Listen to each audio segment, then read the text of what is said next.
बच्चों के लिए 2 फिसल पट्टी लगानी है। एक तो 5 साल से जो छोटे बच्चे हैं उनके लिए, तो हमने सोचा है कि ऊंचाई तो हम उनकी 1.5 मीटर रख लेते हैं 5 साल से छोटे वालों की, वो छोटे बच्चे हैं ना। और जो 5 साल से बड़े हैं उनके लिए हम सोच रहे हैं कि ऊंचाई 3 मीटर रख दें। पर अब हमको ये ना समझ आ रहा कि ये जो फिसल पट्टी है इसकी लेंथ कितनी रखें, छोटे वालों के लिए भी, जो 5 साल से छोटे हैं और जो 5 साल से बड़े हैं उनके लिए भी। हाइट तो हमने डिसाइड कर ली, पर इस फिसल पट्टी का क्या करें। चलो शिविका की पाठशाला पे पता करते हैं कि कैसे पता लगा सकते हैं हम इन फिसल पट्टी की लंबाई। Hello everyone, my name is Shivika and I am studying in class 10th। आज के इस वीडियो में हम सीबीएसई क्लास 10 मैथमेटिक्स के chapter number 9 some applications of trigonometry की जो एक्सरसाइज 9.1 है अकॉर्डिंग टू न्यू सिलेबस, उसके थर्ड क्वेश्चन को सॉल्व करेंगे। तो चलिए शुरू करते हैं। थर्ड क्वेश्चन वही है जो अभी थोड़ी देर पहले हमारे पास एक समस्या आई थी कि उन्हें बनानी है 2 फिसल पट्टियां बच्चों के लिए। हाइट वाइट उन्होंने डिसाइड कर ली है, लेकिन लेंथ क्या होनी चाहिए हर एक फिसल पट्टी के हिसाब से वो हमें पता करना है। तो देखो क्वेश्चन नंबर 3 में आपके लिए क्या लिखा गया है, that a contractor plans to install 2 slides for the children to play in a park. For the children below the age of 5 years, she prefers to have a slide whose top is at height of 1.5 meter and is inclined at an angle of 30 degree to the ground. Whereas for elder children, she wants to have a steep slide at a height of 3 meter and inclined at an angle of 60 degree to the ground. What should be the length of the slide in each case? तो सीधी सी बात same वही है, 2 slide लगानी है, एक 5 साल से कम बच्चों के लिए और एक 5 साल की उम्र से ज्यादा वाले बच्चों के लिए। तो 5 साल से कम की जो उम्र के बच्चे हैं उनकी जो हाइट रखी जाएगी, टॉप जो होगा फिसल पट्टी का, वो 1.5 है। तो पूरी की पूरी प्रक्रिया को पहले फिगर पे उतार लेते हैं तो ये आसानी से हमें समझ में आ जाएगी। और हाँ, अभी ना फिलहाल जो अभी सॉल्यूशन शुरू करेंगे सिर्फ और सिर्फ 5 साल से कम वाले जो बच्चे हैं उनकी यहाँ पे सिचुएशन लेंगे, 5 साल से ज्यादा वालों को बाद में सॉल्व करेंगे। तो चलिए शुरू करते हैं। सबसे पहले हमें क्या कहा गया है कि एक फिसल पट्टी है। तो यहाँ पे मैं ड्रॉ कर ले रही हूँ कि जैसे मान लो कि ये जो अपनी फिसल पट्टी है, जो चढ़ने की सीढ़ी होती है, उसके बाद चढ़ने के बाद यहाँ पे टॉप होता है, ठीक है, जहाँ से बैठ के हम करके नीचे आ जाते हैं। तो यहाँ पे ये टॉप है, इसकी हाइट है 1.5, राइट, जैसा कि यहाँ पे कहा गया है। अब ये फिसल पट्टी है तो ये यहाँ पे ऐसे नीचे आ जाएगी, ठीक है, नीचे की साइड ऐसे फिसलते हुए हम आएंगे। अब देखोगे तो यहाँ पे इनको कनेक्ट भी कर देते हैं, ठीक है, ये अपनी फिसल पट्टी का नीचे का हिस्सा कनेक्ट हो गया। अब इससे रिलेटेड हमें क्या क्या चीजें दी गई हैं कि ये जो एंगल है, ग्राउंड पे जो एंगल बन रहा है जहां से कि ये फिसल पट्टी की स्लाइड जो है वो आ रही है, तो ये बन रहा है जनाब 30 डिग्री का। कितने का बन रहा है?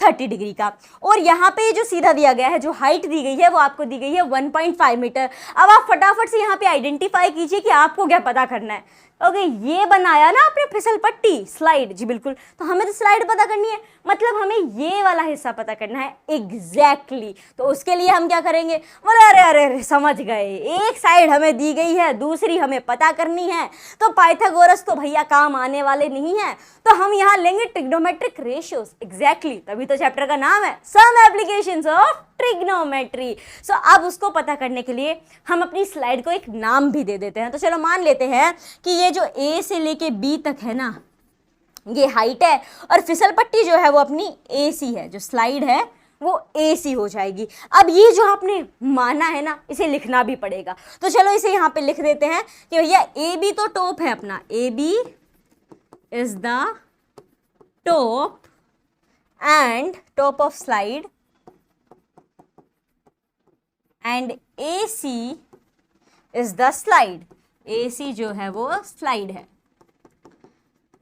अब सारा खेल किस चीज का है, क्या हमें दिया गया है और क्या हमें पता करना है। सो माय डियर फ्रेंड्स, यहाँ पे आप देख सकते हो 90 डिग्री का एंगल बन गया, यानी कि ये एक राइट एंगल ट्राइंगल है। सो आपको दिया क्या गया है, बोले ये दिया गया है ए से लेके बी, ये है क्या, हाइपोटेनस किस साइड है, ये परपेंडिकुलर है। एग्जैक्टली, आपको परपेंडिकुलर की वैल्यू दी गई है, आपको पता क्या करना है, आपको कि 90 डिग्री के इधर बन रही है अपनी स्लाइड, तो ये है अपना हाइपोटेनस, यानी हमें हाइपोटेनस पता करना है। ओके, आपको दिया गया है परपेंडिकुलर, आपको पता करना है हाइपोटेनस। इन दोनों को लेके क्या कोई सा ट्रिग्नोमेट्रिक रेशियो है, सोचने पे आता है एक साइन थीटा है और एक उसका ही उल्टा कोसेक थीटा है। एग्जैक्टली साइन थीटा जो होता है वो अपना p अपॉन h होता है एंड जो कोसेक थीटा होता है वो h अपॉन p होता है, यानी हाइपोटेनस अपन में परपेंडिकुलर। अब आप कहोगे आपने तो खाली एक ही लिखा है। देखो दोनों को लिख के दोनों के सेम ही आंसर आएंगे, तो आपको जिसकी वैल्यूज याद हो और जो आपके लिए ज्यादा कंफर्टेबल होगी ना भैया हम तो साइन थीटा से ही काम चला लेंगे, तो आप साइन थीटा ले सकते हो। आप कहोगे ना ना cosec theta is much better, तो आप कोसेक थीटा लेना चाहो तो वो भी ले सकते हो। दोनों से सेम आंसर आएगा। यहाँ पे मैं साइन थीटा से कंटिन्यू करूंगी। बेसिक बात ये है कि जो चीज आपको पता करनी है वो किस किस रेशियो के अंदर है ये आपको मालूम होना चाहिए। सो यहाँ पे हमने साइन थीटा ले लिया। अब बताइए पी आपका क्या गिवन है, दैट इज परपेंडिकुलर। बोले ए बी है हमारा पी, तो हम यहाँ पे यही लिखेंगे कि ए बी जो है वो हमारा पी है and H is hypotenuse. Hypotenuse क्या है, AC आपका हाइपोटेनस है, तो यहाँ पे हम लिख देंगे AC अपना हो गया हाइपोटेनस। अब साइन थीटा की जगह क्या लिखा जाएगा? So my dear friends, sine theta की जगह सीधा साइन थीटा लिख के मत आ जाना, आंसर निकल के ही नहीं आएगा।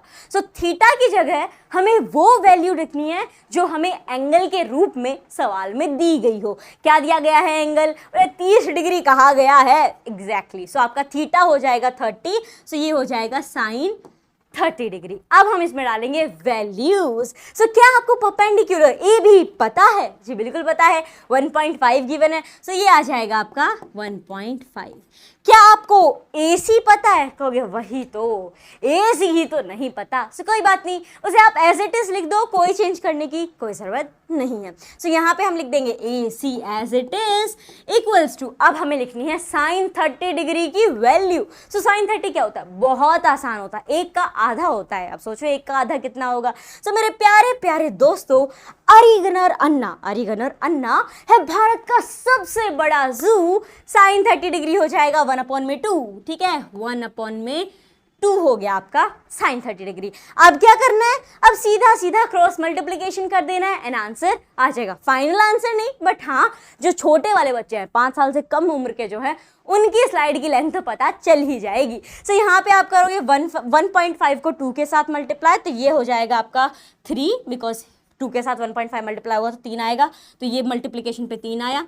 अब AC उधर जाएगा, क्रॉस मल्टीप्लिकेशन यही तो है। सो AC उस साइड जाएगा तो 1 के साथ मल्टीप्लाई करेगा। AC को गुणा करोगे 1 के साथ तो ये 1 ही रहेगा एंड AC की वैल्यू आपकी निकल के आ गई है कितनी? 3 मीटर, ठीक है, 3 मीटर।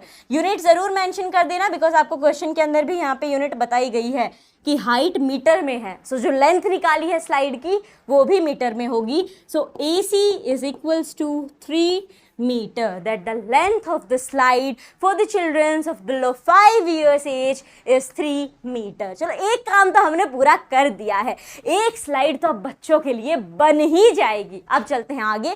सिर्फ 5 साल के नीचे वालों का काम हुआ है ना, अब 5 साल के ऊपर वाले बच्चों के लिए देखते हैं। सो इसको अब हम कर देंगे इस साइड और अब शुरू करते हैं दूसरी स्लाइड। अब कहोगे दूसरी स्लाइड के लिए क्या करना पड़ेगा?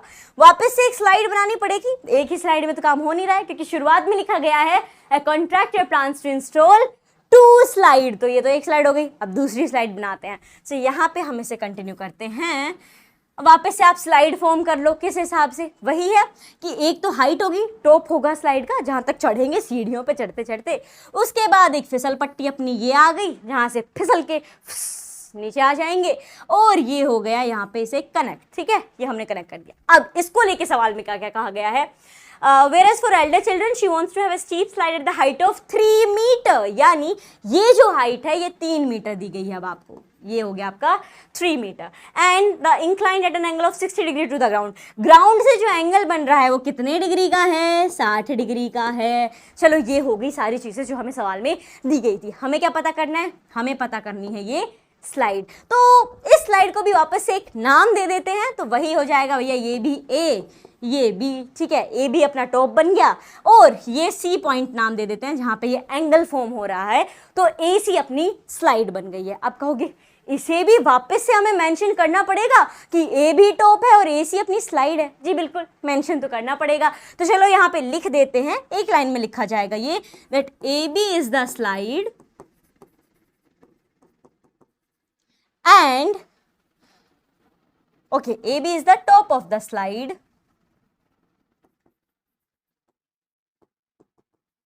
एंड ए सी क्या है, बोले फिसल पट्टी है, तो ए सी इज फिसल पट्टी, ना ना ना, ए सी इज स्लाइड। तो ये हो गया अपना स्लाइड। अब क्या करना है, सेम वही चीज, क्या आपको दिया है और क्या आपको पता करना होगा। सो यहाँ पे आप कहोगे ये भी 90 डिग्री का ही एंगल बन रहा है, जी बिल्कुल 90 डिग्री का ही एंगल बन रहा है। कहोगे मतलब ये राइट एंगल ट्राइंगल है, जी बिल्कुल ये एक राइट एंगल ट्राइंगल है। इसका मतलब इसके अंदर आपको परपेंडिकुलर दे दिया गया है, हाइपोटेन्यूस आपको पता करना है। तो वापस से हम अपना P अपॉन एच यूज कर सकते हैं, P upon H is equal to sine theta. So ये आ गया आपका साइन थीटा। अब जो कोसेक थीटा सेम वही चीज है, you can also use cosec theta as well, बस ये दोनों रेशियोज आने चाहिए, सीधी बात ये इन दो साइड की बात होनी चाहिए। सो P क्या है आपका, बोले P है ए बी, सो ये हो जाएगा आपका ए बी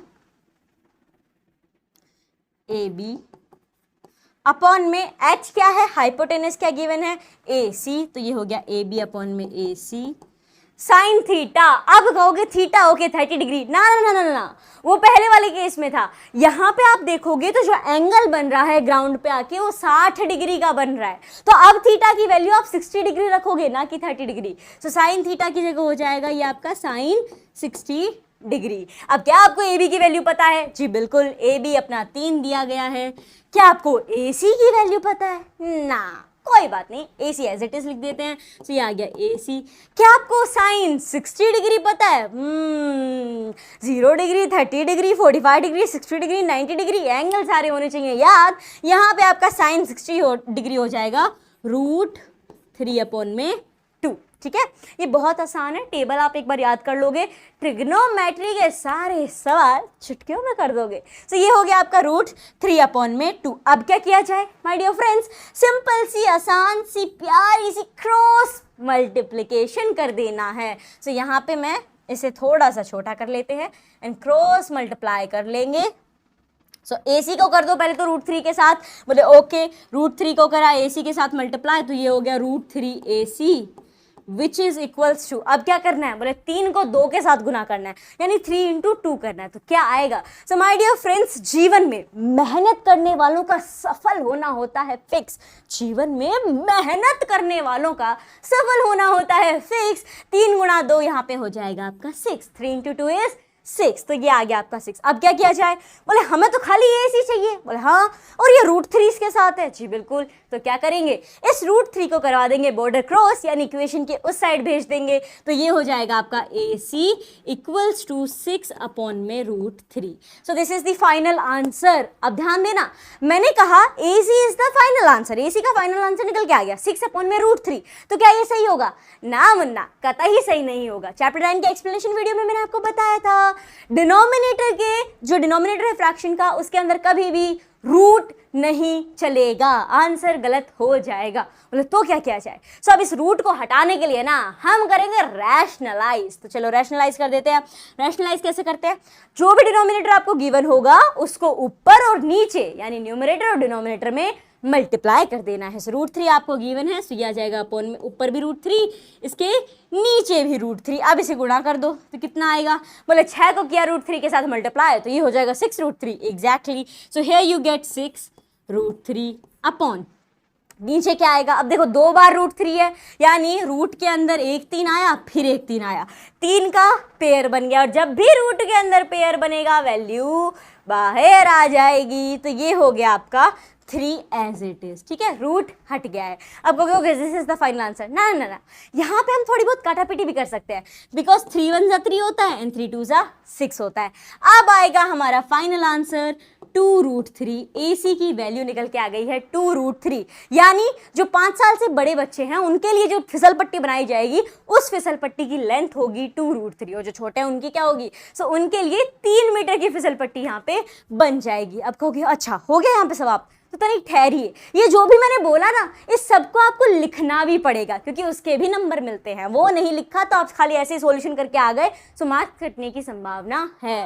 ओके, सो हम उसे लिखेंगे कैसे, तो चलो यहाँ पे देखते हैं कि उसे आप लिखोगे कैसे। सो यहाँ पे दूसरा कलर ले लेते हैं और अब हम लिखेंगे हैंस, ये पूरा लिखने के बाद इसके नीचे लिखा जाएगा ये hence the length of the slide for below 5 years, 5 साल से कम वाले बच्चों के लिए है 3 मीटर। ठीक है, ये आपने मेंशन कर दिया इस तरफ का। अब जो आगे आपने पता किया है वो भी लिखना पड़ेगा, that the length of slide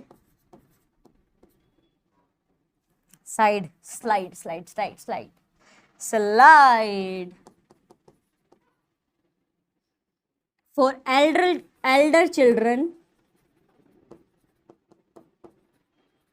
is equals to 2√3। ठीक है, तो this is your conclusion part. ये पूरा आंसर निकालने के बाद आपको ये मेंशन कर देना है। और इसी के साथ क्वेश्चन नंबर 3 ऑफ एक्सरसाइज 9.1 हो गया है समाप्त। मुझे उम्मीद है आपको ये सॉल्यूशन अच्छे से समझ में आया होगा। समझ में आया ना? अगर समझ में आ गया हो तो इस वीडियो को लाइक कर दीजिए, और अगर समझ में नहीं आया तो आप इस वीडियो को तो लाइक क्यों ही करोगे। So my dear friends, comment box में कमेंट करके आप मुझे बता सकते हो कि ऐसी कौन सी चीज़ है इस सवाल में जो आपको समझ नहीं आई है, क्या क्या चीज़ें मुझे इंप्रूव करनी चाहिए। So do let me know your opinion in the comment box. और हाँ, चैनल को सब्सक्राइब करना ना भूलें। मिलते हैं एक नए वीडियो के साथ। धन्यवाद।